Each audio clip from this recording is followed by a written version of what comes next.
सांगू इच्छितो आम्ही दिल्लीवरून शांततेचा संदेश द्यायला आलेलो नाही। मी काय दिल्लीत खाली बसलेलो होतो आणि राजकीय माणसासारखं कार्यक्रमात जाऊन हजेरी लावायची असती यासाठी मी जात नाही। मी जातो आणि जिथे जातो तिथे ठोकूनच येतो।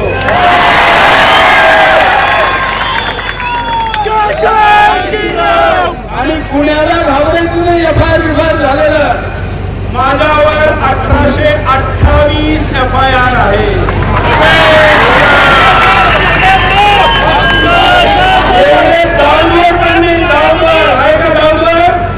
नाही आणि एकाही FIR मध्ये मला पोलीस स्टेशन किंवा कोर्टापर्यंत जाण्याची वेळ आली नाही। हिम्मत आहे तर बोलून दाखवा।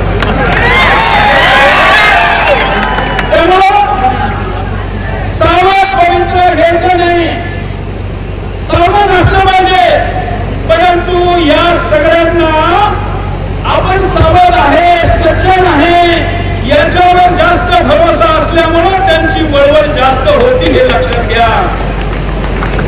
त्यांना अरे बसून घे, सगळ्यांना यांना माहिती आहे अहो हे संतांचे भक्त आहे, वारकरी आहे, काय करणारे। अरे वारकरी म्हणजे फक्त पंढरपूरला पायी पायी जातो म्हणून त्याला वारकरी म्हणत नाही। आमच्या आई बहिणी आणि गाईला हात लावणाऱ्याचे हवेत हात उडवण्याचा वार करणारा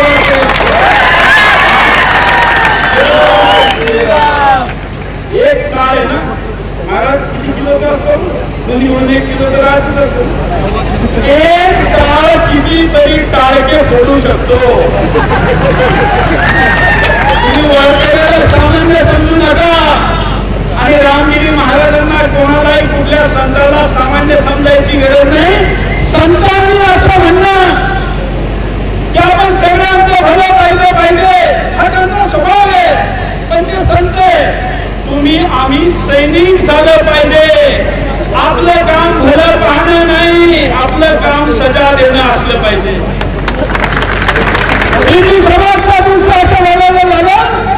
त्या दिवशी आपल्या संतांकडे पाहण्याची, डोळा वाकडा करून पाहण्याची हिंमत कोणाची होणार नाही। मी इथे येणार म्हणल्यानंतर काल रात्री BBC आणि दिल्लीचे काही मीडियावाले आले होते, कारण मी जाणार म्हणलं का त्यांना त्या ठिकाणी काही ना काही अफवा पसरवायला मिळते। मी शिर्डीच्या हॉटेलवाल्यांचे आभार मानतो का काल रात्री त्यांनी मुंबई दिल्लीहून आलेल्या काही अशा खोट्या पत्रकारांना आपल्या हॉटेलमधून काढून दिलं आणि बुकिंग कॅन्सल केली। आज त्याच्यापैकी एकाची इथे हिंमत झाली नाही यायची, नाहीतर मग तुमचे खोटे नाटे बाहेर घेऊन अफवा पसरवले असतात। मित्रांनो, आज या मोर्चाला फक्त आपण प्रतिक्रिया देण्यासाठी आलो आणि बोललो गेलो, विषय संपला। फक्त असं होऊ द्यायचं आहे का? पाठीमागे असं होऊ द्यायचं का? कायमचा प्रॉब्लेम सॉल्व्ह केला पाहिजे। तुम्ही आम्ही कोण आहोत स्वतःला आधी ओळखा। या प्रवेशपासून या गोदावरीचा हा जो बेल्ट आहे हा कधीच गुलाम नव्हता, कधीच गुलाम नव्हता।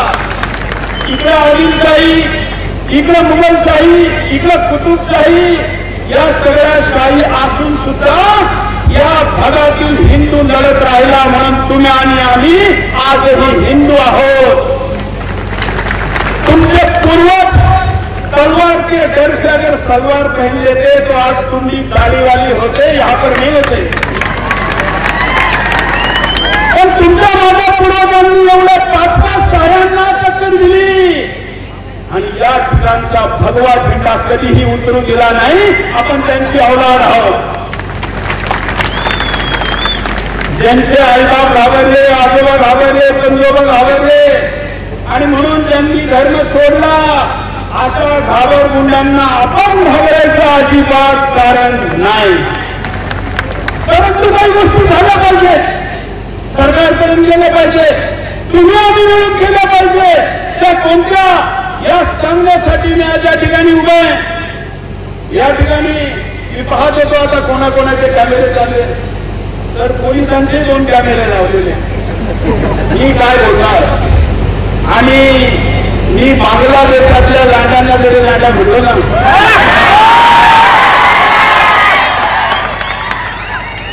आता मी बांगलादेशवाल्या हिंदूंवर अत्याचार करणाऱ्यांना लांड्या बांधल्यानंतर इथल्या वाल्यांना काय प्रॉब्लेम व्हायला पाहिजे.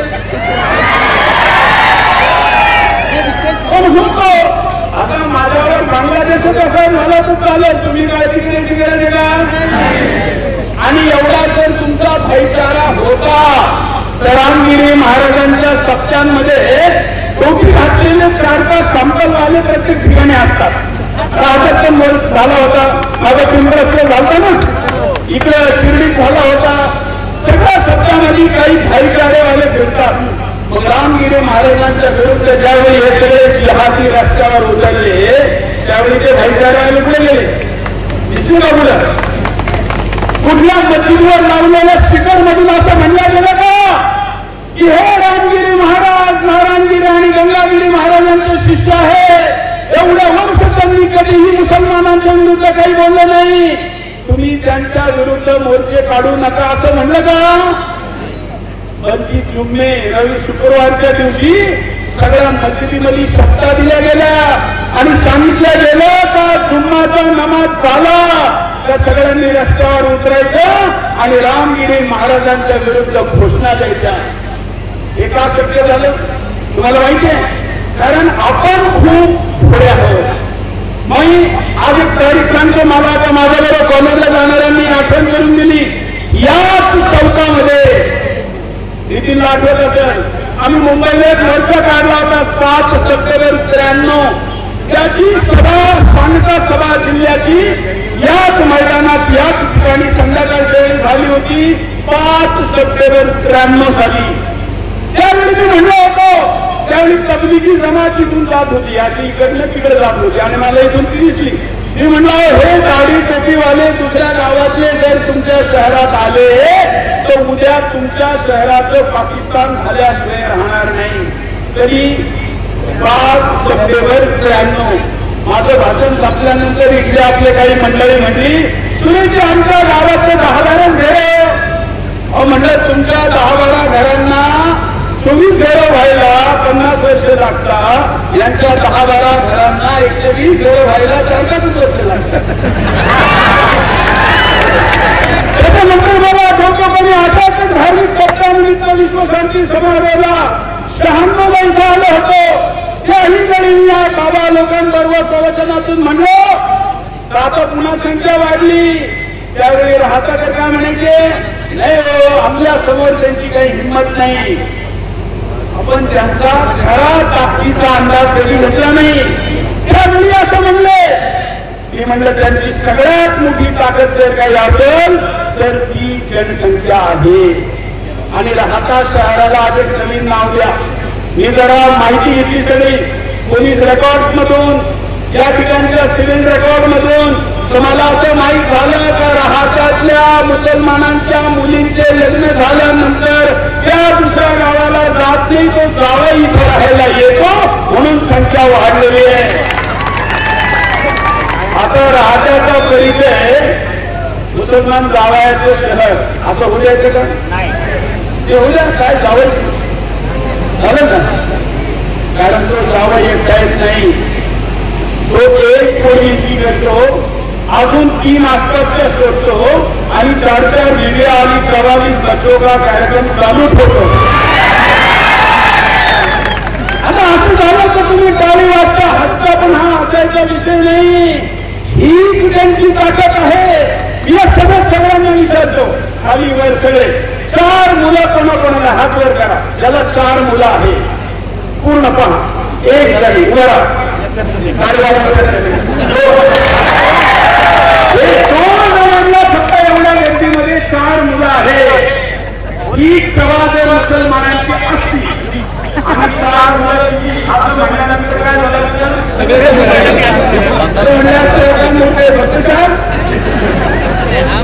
हसून घेतो. आणि ही त्यांची ताकद आहे. आपल्याला वाटतं का नाही, अरे आपल्याला तर सरपंच व्हायचं, आपल्याला तर नगरसेवक व्हायचं, आपल्याला तर आमदार व्हायचं, आपल्याला निवडणुका लढायच्या. आणि या सगळ्या निवडणुका तोपर्यंत आहे, सगळे नेते पण ध्यान देऊन ऐका, हिंदू नेत्याला मुसलमान फक्त तोपर्यंत स्वीकार करतो जोपर्यंत त्यांची जनसंख्या नसते. आता लोकसभेमध्ये काँग्रेसचा नेता होता बंगालचा, माहितीये ना, अधीर रंजन चौधरी, 7 वेळा खासदार झाला, आयुष्यभर मुसलमानांच्या बाजूने भाषण देत होता. परंतु त्याच्या विरुद्ध गुजरात मधून जाऊन तो जो क्रिकेटर आहे, काय नाव त्याचं, युसुफ पठाण, बंगालमध्ये जाऊन लढला.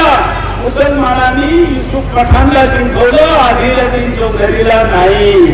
त्यामुळे ज्या कुठल्या नेत्यांना परिसरातल्या जिल्ह्यातल्या असे वाटत असेल तर मुसलमान आज आमच्या मागे, त्यांनी लक्षात घ्या, जोपर्यंत त्यांची संख्या नाही तोपर्यंतच तुमच्या मागे आहे, त्यानंतर तुमचे मुलं नातवांना स्कोप नाही. आणि म्हणून जनसंख्या पहिला मुद्दा, याच्यावर ध्यान दिलं पाहिजे, त्यांच्या चरित्राला आपण समजलं पाहिजे. आणि आज तरी कमीत कमी महाराष्ट्रामध्ये देवेंद्रजी सारखा मुख्यमंत्री, गृहमंत्री आहे, योगी उत्तर प्रदेशमध्ये आहे, देशात अमित शहा आहे, मोदी आहे. असं असूनही जर अशी स्थिती आहे आणि समजा असं नाही राहिलं, दुर्भाग्याने काही असणार नाही, ते काय होईल, आपल्याला राजकारणाशी घेणं नाहीये, आपल्याला पालकांशी घेणं नाहीये, पण हिंदू धर्माचा अभिमान नसणारा आणि मुसलमानांची दाढी पुरवणारा जर दिल्लीच्या तख्तावर बसला तर असे मोर्चे सुद्धा होणार नाही, हे लक्षात ठेवा. आपण हे विसरलो, आपण काय राजकीय विषय करायला आलो नाही, पण आपल्याला हे माहीत असलं पाहिजे का असं होतं. आणि म्हणून आजच्या सभेमध्ये मी काही मागण्या केंद्र आणि राज्य सरकारकडे ठेवतो. फक्त भावनिक भाषण करून चालणार नाही, आपल्याला मुद्देसूदपणे सरकारकडनं काही गोष्टी करून घेतल्या पाहिजे. आणि म्हणून पहिली मागणी, या ठिकाणी राहता परिसरातील सगळे नागरिक म्हणून आपण जे एकत्र आलेले आहोत, आपण भारत सरकारला अशी मागणी करतो की बांगलादेशमधील हिंदूंवर झालेल्या अत्याचाराला ताबडतोब थांबवण्यासाठी कारवाई करा. समर्थनाला हात वर करायचा, 10 मागण्या आहे, प्रत्येक एक मागणी मागितली तर हात वर करायचा, खाली करा. ज्यांनी अत्याचार केले, किती अत्याचार केले बांगलादेशींवर, कारण महाराजांशी बोलणं झालं, आम्ही ठरवलं का बांगलादेशी हिंदूंचा विषय झाला पाहिजे, महाराजांचा विषय बोलायचा नाही, करायचा आहे. पण बांगलादेशी हिंदूंवर अत्याचार झाले, इथे अनेक माया बहिणी बसलेल्या आहेत, कसं बोलावं, पण तुम्हाला ते दुःख माहीत झालं पाहिजे मित्रांनो. एक हिंदू मुलीवर 15 बलात्कारांनी एकत्र बलात्कार केले. ही कशाची किंमत चुकीत होती, ही फक्त ती हिंदू असल्याची किंमत चुकीत होती. एकीचा पाय धरायचा, दुसऱ्याचा धरायचा, 15 सैतानांनी एक आणि व्हिडिओ बनवले, त्याच्यानंतर त्यांना मारून टाकलं. एकाच घरातले 6 सदस्यांना एकाच साडीनी गळफास देऊन त्यांच्या घराला अटकवलं आणि त्याचा व्हिडिओ बनवून इतर ठिकाणी पाठवला. आणि तिथला मस्जिदीचा कठमुल्ला म्हणतो का इस्लाम स्वीकार करा नाही तर बांगलादेश सोडा. ठीक आहे, कारण ते हिंदू आहेत. किती होते बांगलादेशमध्ये हिंदू? 27% होते, आज फक्त 8% राहिलेले आहे. पाकिस्तान आणि भारताचं विभाजन झालं त्यावेळी त्या ठिकाणी 27%चा हिंदू 8%ला आला. मला सांगा भारतातल्या मुसलमानाचं काय झालं? घटला का वाढला? या ठिकाणी 10 पट वाढला. पाकिस्तान मधला हिंदू घटला, बांगलादेश मधला हिंदू घटला. बांगलादेश मधला आणि पाकिस्तान मधला मुसलमान फक्त 4 पट वाढला. किती पट? आणि भारतातला मुसलमान 10 पट वाढला. आकडे घेऊन व्हायला कोणाला चर्चा करायची असेल तुम्ही तयार आहे? कसं वाढला? तुमच्या आमच्यामुळे वाढला. कारण आपण त्याला सुरक्षित वातावरण दिलं आणि त्याचा परिणाम असा झाला तर त्यांनी अत्याचार त्या ठिकाणी चालू ठेवले. तिसरी मागणी, भारतात येऊ इच्छिणाऱ्या हिंदूंसाठी नीट पुन्हा लक्षात घ्या, भारतात येऊ इच्छिणाऱ्या हिंदूंसाठी भारतीय सीमा खुली करून द्या, त्यांना इथे येऊ द्या. आता अनेक जण मला म्हणले, सुरेशजी अरे तुम्ही ते संपादक आहात, एक चॅनल चालवतात, भारतामध्ये लोकांना असं बिगर कागदाचं कसं घुसू द्यायचं, कागद चेक केला पाहिजे. मी म्हणलं काय नाही, फक्त चड्डी चेक करा आणि उद्या कसं झालं ना, त्याशिवाय थोडी एवढी व्यवस्थित मग देशभराला काढून द्या, फक्त चड्डी चेक करा आणि येऊ द्या. खतनावाला उधार, बाकीचा विधार. आणि म्हणून युद्धकाळामधले नियम वगैरे असले पाहिजे. आणि फक्त आत्ताच नाही, सीएए नावाचा कायदा भारत सरकारने संसदेत आणला तो 2014 पर्यंत आहे. माझी मागणी आहे की जगात कुठला हिंदू जर पुन्हा भारतात येऊ इच्छित असेल तर भारत सरकारने त्याचं रेड कार्पेटनी स्वागत केलं पाहिजे. आता एक अतिशय ऐतिहासिक मागणी मी या ठिकाणाहून करतोय. जे पत्रकार मित्र या ठिकाणी असतील त्यांच्यासाठी ही हेडलाईन आहे. पाकिस्तान आणि बांगलादेश आपण दिला, धर्माच्या नावाने दिला. पाकिस्तान मध्ये 1.5 कोटी हिंदू आहे. माझी पुढची चौथी मागणी आहे का बांगलादेशचं विभाजन करून हिंदू देश त्या देशामध्ये बनवा. ही खूप प्रॅक्टिकल मागणी लक्षात ठेवा. अनेक अनेक जण विचारतील असं कसं होईल, तर विभाजन झालं की नाही. पाकिस्तान कशाच्या नावात दिला होता तुम्ही, इस्लामच्या नावाने दिला ना. तुम्ही म्हणले आता आम्ही हिंदूंबरोबर राहू इच्छित नाही, राहू शकत नाही, म्हणून आम्हाला वेगळा देश द्या, तो पाकिस्तान दिला. यापेक्षा सोपं उदाहरण देतो मीडियाच्या मित्रांना खास करून. आता इस्रायल माहिती आहे, इस्रायल माहितीये का तुम्हाला, माहित नसेल पण एकही मुसलमान असं भेटणार नाही ज्याला इस्रायल माहिती. फिलिस्तीन माहितीये, एक देश आहे, त्या देशामध्ये फिलिस्तीनला वेगळा राष्ट्र घोषित करा कारण तिथला मुसलमान वेगळा देश मागतो असं म्हणत राहत्याच्या मस्जिदीत सुद्धा आंदोलन झाले असतील. इथं सुद्धा फिलिस्तीनचे झेंडे लावले असतील. मुसलमानांना माहिती. मग ज्या नियमाने पाकिस्तान बनला, ज्या नियमाने तुम्ही इस्रायलचं विभाजन करून तिथं फिलिस्तीन वेगळा देश करा म्हणता, तोच नियम लावून बांगलादेशमध्ये हिंदू देश होऊ शकतो. ही माझी मागणी आहे. आता आपल्याकडचे अनेक जण म्हणतील अहो मग उद्या भारतातल्या मुसलमानांनी जर असं म्हणलं की आम्हाला तुमच्या बरोबर राहायचं नाही, आम्हाला वेगळा देश द्या, तर पाकिस्तान कोणाला दिला, पाकिस्तान कोणाला दिला होता, ये अब्बू की फेर है, बाप का राज है, बच्चा देश मांग लो. अरे जिसको जाना है उसको इस्लाम के नाम पर पाकिस्तान दिया. बचा हुआ हिंदुस्तान सिर्फ हिंदुओं का था, हिंदुओं का है और हिंदुओं का रहेगा. त्यामुळे ही 5वी मागणी, 6वी मागणी. भारतात 10 कोटी बांगलादेशी रोहिंग्या राहतात. आपल्या देशामध्ये घुसखोरांची संख्या किती आहे, 10 कोटी.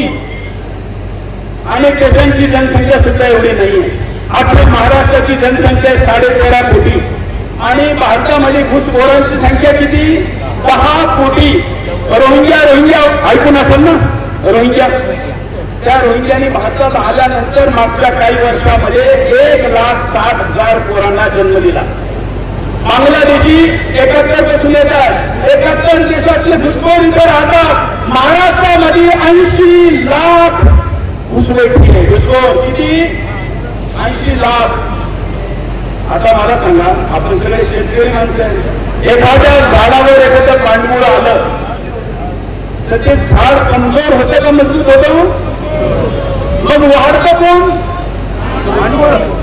कोण वाढतं, भांडवल म्हणाले घालत. अरे एखाद्या झाडावर जर भांडवल आलं तर ते झाड कमजोर होतं आणि भांडवल वाढतं. हिंदुस्थानच्या वर आज 10 कोटी भांडवलाचा कब्जा आहे. हिंदुस्थानचा वटवृक्ष कमजोर होईल म्हणून हे भांडवल बाहेर काढा. आणि त्यासाठी एक आंदोलनाची घोषणा की 2 सप्टेंबरला मुंबईतून करणार होतो, पण आज वीरभद्र महाराजांच्या मंदिरासमोर उभं राहून करतो. का आम्ही सप्टेंबर महिन्यापासून घुसखोर मुक्त महाराष्ट्र आंदोलन प्रारंभ करणार आहे।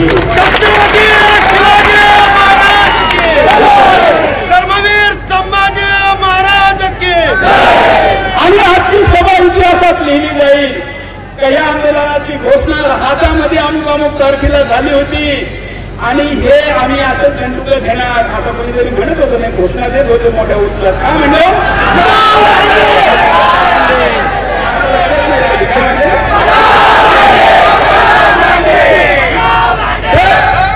दांडा फिरून जर तुम्ही हुसवायला जाल तर आपलाच कायदा असणारा अपराधी येईल। म्हणून आपण जे आंदोलन सुरू करतो आहोत ते आंदोलन काय, भारतात कायदा NRC माहितीये ना, माहित पाहिजे सगळ्या गोष्टी। आणि जर आपल्याला माहिती राहणार तर कोणाला माहित राहणार, NRC national register for citizens, भारतीय नागरिकांचा रजिस्टर, हा कायदा मोदी सरकारने आणला नाही आणि आता अजून लगेच येण्याची शक्यता दिसत नाही। पण पाठबळाला जर दूर करायचंय मग ज्यावेळी सरकार गरीब नाही त्यावेळी कोण करतं, कोण करतं, जनता। म्हणून या NRC ला मी नाव दिलं जनता NRC। कोण करणार, गावाचा सरपंचांनी सांगायचं माझ्या गावात कोण कोण राहतो त्याचे कागद मी चेक करणार। नगरसेवकांनी म्हणायचं माझ्या नगर मार्गामध्ये कोण कोण राहतो त्याचे मी कार्ड चेक करणार। करू शकतो का नाही? असं ज्या दिवशी तुम्ही चालू कराल त्या दिवशी अनेक जण कागद दाखवू शकणार नाही आणि आधार कार्ड, राशन कार्ड हा काय नागरिकत्वाचा पुरावा नाही। त्याला हे विचारा तुझा बाप पुढे आपण काय, त्यातले अनेक जण सांगतील आज मी तुम्हाला सांगतो। आम्ही आता सॅम्पल सर्वे केला महाराष्ट्रातल्या 180 गावात, त्यांनी ते सांगा अरे हमको बंगाली है, बंगाली बोलायला लागतात। आता तुम्हाला माहित होत नाही का तो जो बोलतो की भारतातली बंगाली आहे का बांगलादेश मधली बंगाली आहे, म्हणून तुम्ही त्याचा व्हिडिओ बनवायचा आणि 1 नंबर तुम्हाला मी सगळ्याच्या शेवटी सांगतो त्याच्यावर व्हॉट्सअप करायचा की भारतातली बंगाली की बांगलादेश मधली बंगाली आमची टीम तुम्हाला सांगणार। अजून एक आता आम्ही असं एक सॅम्पल सर्वे केला त्याच्यामध्ये तो म्हणला की माझा आपू झारखंड मधल्या जमशेदपूर मध्ये मेलेला आहे, तर आम्ही जामशेदपूरच्या कब्रस्तान मध्ये आमची टीम पाठवली। मुसलमान मेला का त्याची एंट्री होत असती कब्रस्तान मध्ये, त्याला विचारलं किती तारखेला कोणत्या कब्रस्तान मध्ये, तिथे जाऊन आम्ही त्या महिन्याचे रेकॉर्ड काढले, त्याचा आपू तिथं नव्हता। असे 25 तरीके आम्ही काढलेले, त्यामुळं त्याचाही एका दिवसामध्ये उपयोग होईल ते करावं। दुसरं आज महाराष्ट्र सरकारला मागणी करतो का महाराष्ट्रामध्ये लव जिहाद, लँड जिहाद आणि गोहत्या प्रतिबंधक कायदा ताबडतोब आणा। धर्मांतर विरोधी कायदा आणा। धर्मांतरांचं मोठं केंद्र ते इथं राहतात चालतं ना।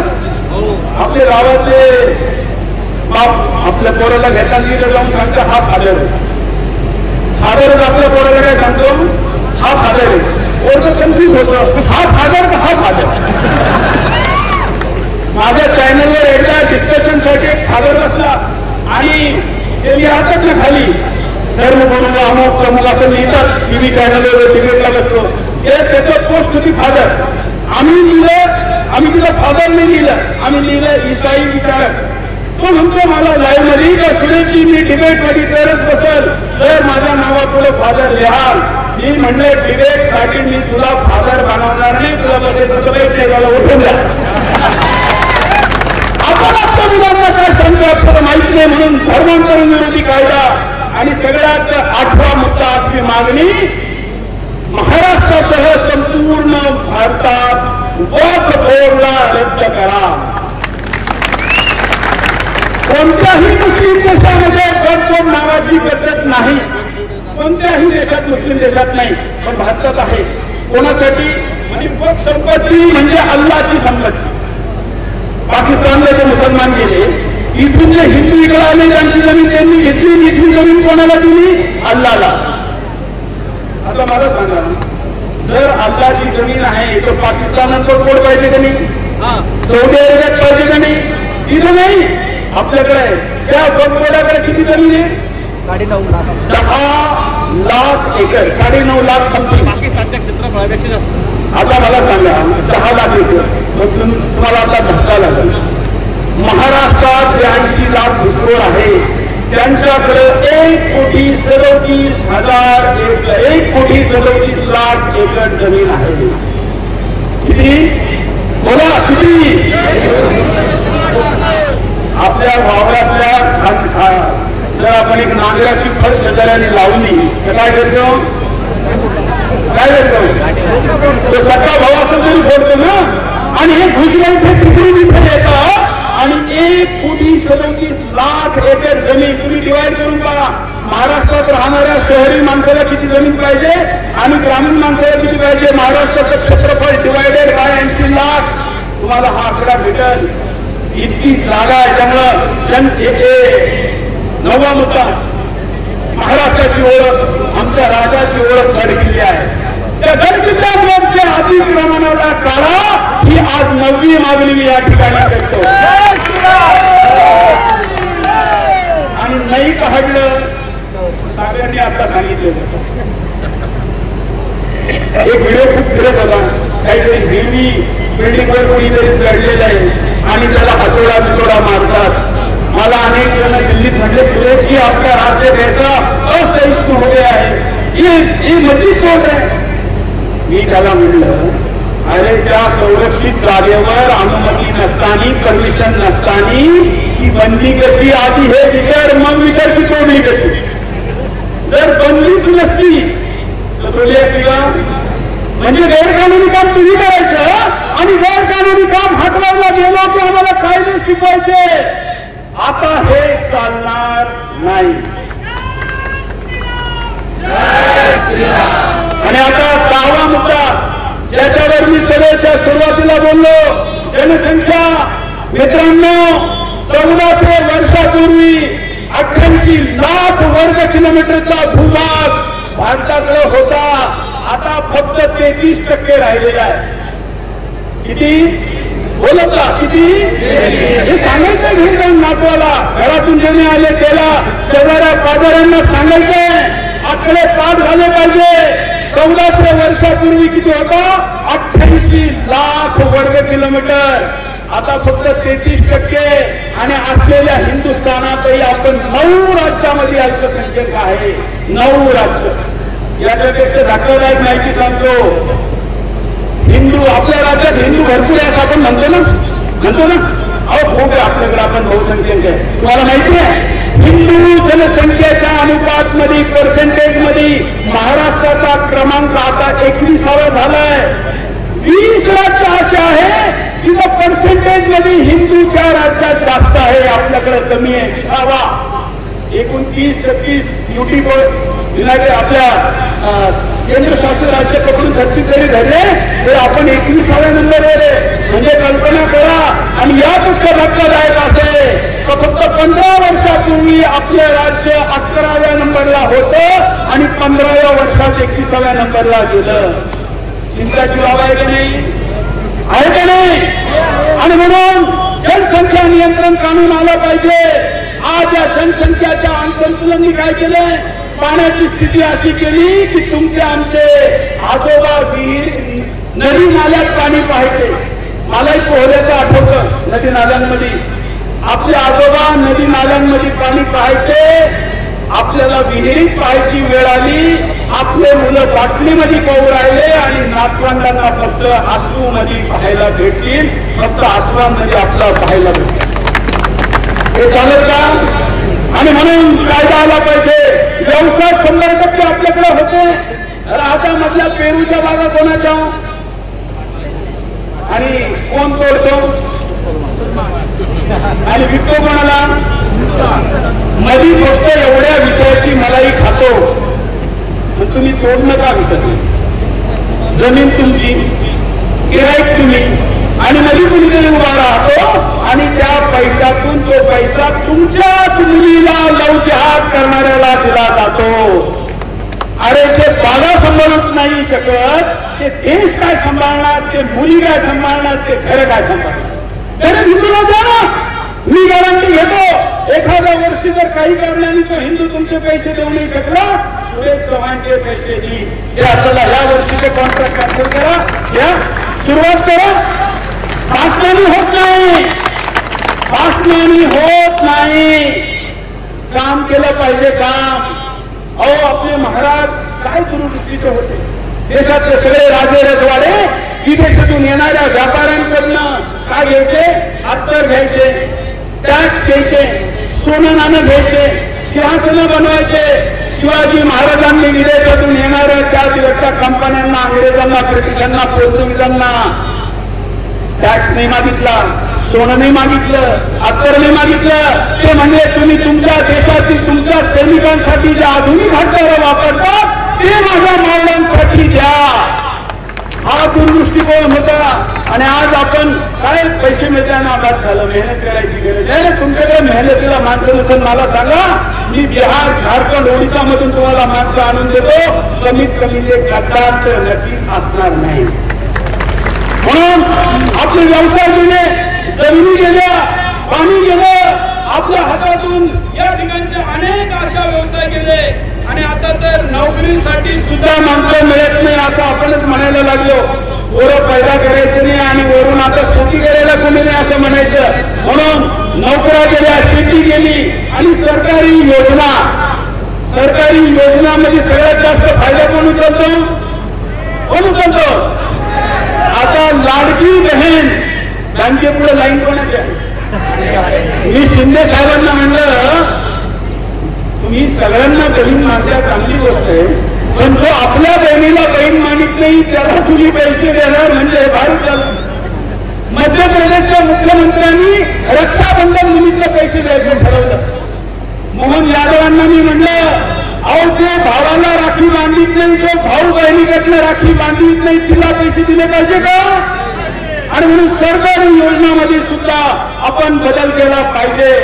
आता फक्त सरकारने सगळं काही करायचं, तुम्ही आम्ही काय करायचं, फक्त भाषण करायचे नाही. म्हणून या सगळ्याचा अंत मी तुम्ही आम्ही काय करायचं यांनी करते. करणार का? सगळं नाही म्हणले. मित्रांनो, माझा पहिला प्रश्न आहे, एवढे मोठे मोठे महाराज लोक आज या ठिकाणी आहे, हे फक्त तुमच्या तालुक्यातच आपल्या तालुक्यातच असते असं नाही. महाराज तर महाराज कुठं द्वारका, गुजरात मध्ये गेलो तर महाराजांचा सत्ता चालू होता. आणि जेव्हा त्यांचा बोर्ड मी तिथं पाहिला तर मी तिथे त्यांनी बोलवलं, मी लगेच गेलो, कार्यक्रम सोडून गेलो. या लोकांना दुसऱ्या राज्यातील लोक ऐकतात, पण आपल्याकडं आपण ऐकत नाही. आणि म्हणून काय होतंय, संस्कार नाही. मुलगी तुमची, तुम्ही मोठी केली, झाली म्हणून जिंदगी तुम्ही वाटली, तिला स्मार्टफोन दिला, सगळं दिला. आणि जुमने के जुमने नाहणारा, आठवड्यात एकदा अंघोळ करणारा तिला घेऊन जातो. हे आमचे संस्कार आहे. आम्ही पण कमी पडतो, लक्षात घ्या. आणि म्हणून आपल्या मुलांना संस्कार द्या. हे करण्यासाठी काय करा, परिवार प्रबोधन करा. आणि मी जगातला एक मात्र टीव्ही चॅनलचा मालक येतो असं सांगतो, दररोज किमान 1 तास, खूप महत्वाची माहिती आहे काय, रोज किमान 1 तास घरातला टीव्ही आणि मोबाईल बंद करून घरातल्या सदस्यांबरोबर गप्पा करा. त्या गप्पांचा विषय राजकारण नसला पाहिजे. हे साहेब ते साहेब हा नाही, तो विषय फक्त संस्कार असला पाहिजे. आपली घरातली परिस्थिती, पराक्रम, येणारी सुनोकिया, उत्सव, त्योहार हे असले पाहिजे. म्हणून परिवार प्रबोधनावर लक्ष द्या. आणि 3, हिंदूंसाठी संघर्ष करा. संघर्ष जर करू शकत नसाल, साथ देऊन, खांद्याला खांदा लावून तर मागून द्या, दिलं पाहिजे की नाही. पण तुम्ही संघर्ष करू शकत नाही, खांद्याला खांदा लावून साथ देऊ शकत नाही, तर कमीत कमी वाटणारा विरोध करू नका ही अपील मी करतो. पुढची मागणी तुम्ही आम्ही करायची. प्रत्येक गोष्टीत राजकारण नको. मुसलमान कोणत्या पार्टीमध्ये असला तर मुसलमान असतो का नाही? सगळ्याच पार्टीत पाठवतो. मोठा भाऊ एकीकडं, एक भाऊ इकडं, एक तिकडं, आणि कोणती पार्टी येऊ द्या त्याच्यात तो असतो. पण हिंदूंना हिंदूचं काम कसं करून घ्यायचं माहीत नाही. अजूनही लोकसभेमध्ये एवढा संख्या दिल्यावरही अनेक भाजपा शिवसेनावाल्यांना वाटतं की मुसलमान त्यांना मतदान करतील. हसायला सुद्धा घाबरून राहिलो. ज्यावेळी जनता खरं बोलायला घाबरते ना त्यावेळी त्या राज्याचा नाश झाल्याशिवाय राहत नाही. आणि हे पाप सुरेश चव्हाणचे करणार नाही. कोणाला वाईट वाटत, चांगलं वाटत, जे वाटायचं ते वाटो, पण खरं बोललं पाहिजे. आपण ते हितचिंतक घेऊ, आपण काय विरोधी आहे का? पण मला सांगा, जर युपी मध्ये बुलडोझर चालू शकतो तर महाराष्ट्रात चालू शकतो का नाही? पैसे कमी आहे का? 33% टॅक्स देतो आपण आपल्या देशाचा. युपीचे 1% टॅक्स देतात. मग बुलडोझरवर जर 1% टॅक्स देणारा राज्य खर्च करू शकत असेल तर 33% वाल्यांनी तर प्रत्येक नगरपालिकेला एक बुलडोझर दिला पाहिजे. आणि जर समजा बुलडोझर द्यायला बजेटची काही अडचण असेल तर मी सुदर्शन चॅनलकडे महाराष्ट्राला 5-50 बुलडोझर द्यायला तयार. आणि राजकारण नको. आणि खूप महत्वाचा मुद्दा, राहतात तसं वातावरण नाहीये, पण मी मराठवाड्यातून आलो, परभणीतून. इकडे आता सुरू झालंय जातीचं राजकारण.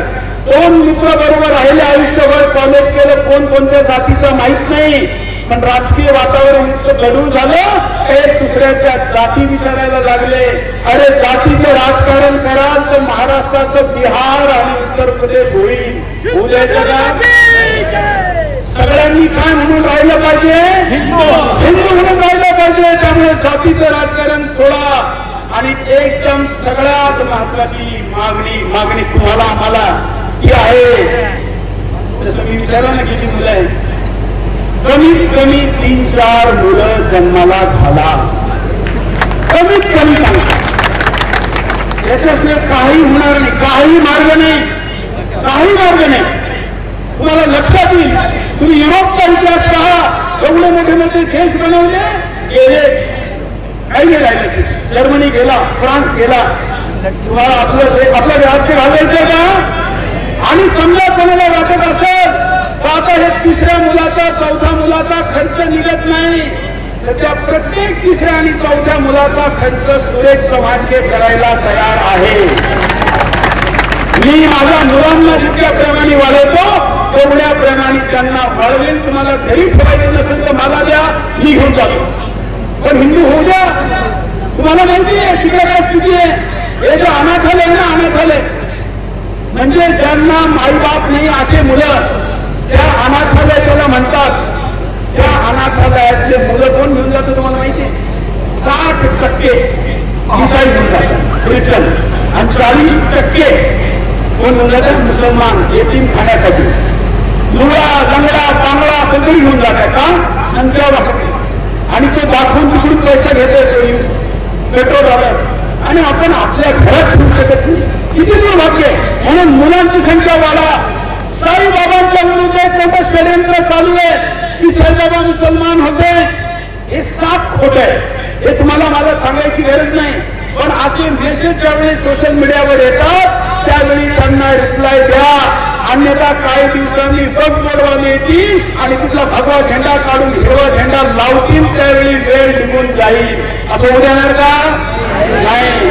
आणि राज्य सरकारला मागणी करतो, रामगिरीजी महाराजांना Z+ सुरक्षा द्या.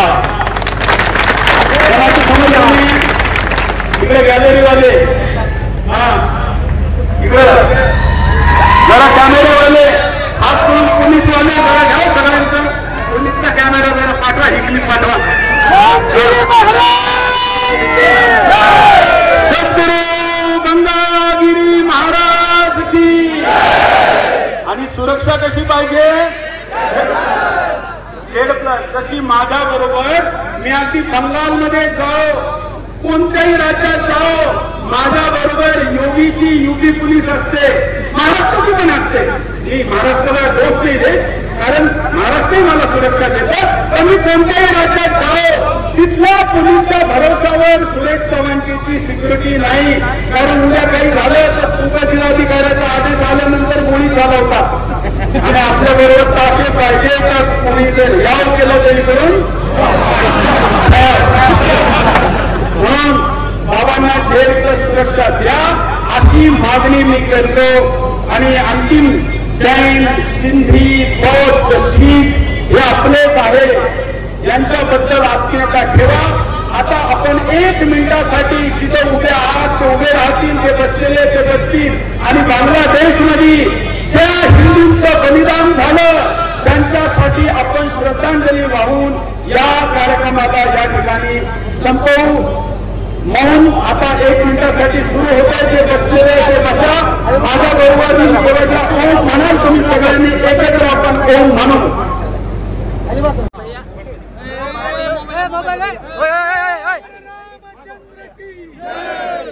महाराजांना पुढे घ्या ना, महाराजांना पुढे घ्या ना, महाराजांना पुढे घ्या.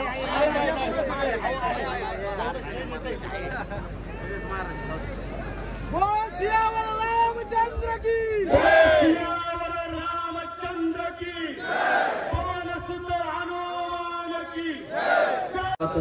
वर्षत सकल मंगळी ईश्वर निष्ठांची मान द्यावी. गोमंडळी भेटतो तया भूता चला कल्पतरुचे आरव. चेतना चिंतामणीचे गाव बोलते जे अर्णव पियुषांचे चंद्रमेघे लांछन. मार्तंड जे तापहीन ते सर्वाही सदा सज्जन. सोयरे होतो किंबहुना सर्वसुखी पूर्ण होऊन तिनी लोकी.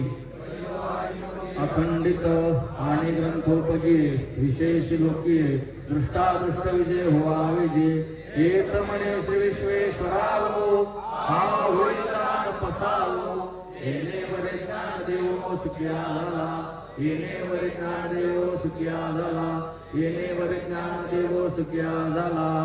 सद्गुरु रघुराज गंगागिरीजी महाराज की जय, शिवाजी महाराज की जय. हे बघा, मेघराजाला सुद्धा धन्यवाद आहे की सर्व हिंदू एकत्रित पाहून त्यांनी सुद्धा थोडा आवार घातला. त्याबद्दल त्याच्यासाठी सर्वांनी एकदा हात जोडायचे. छत्रपती शिवाजी महाराज.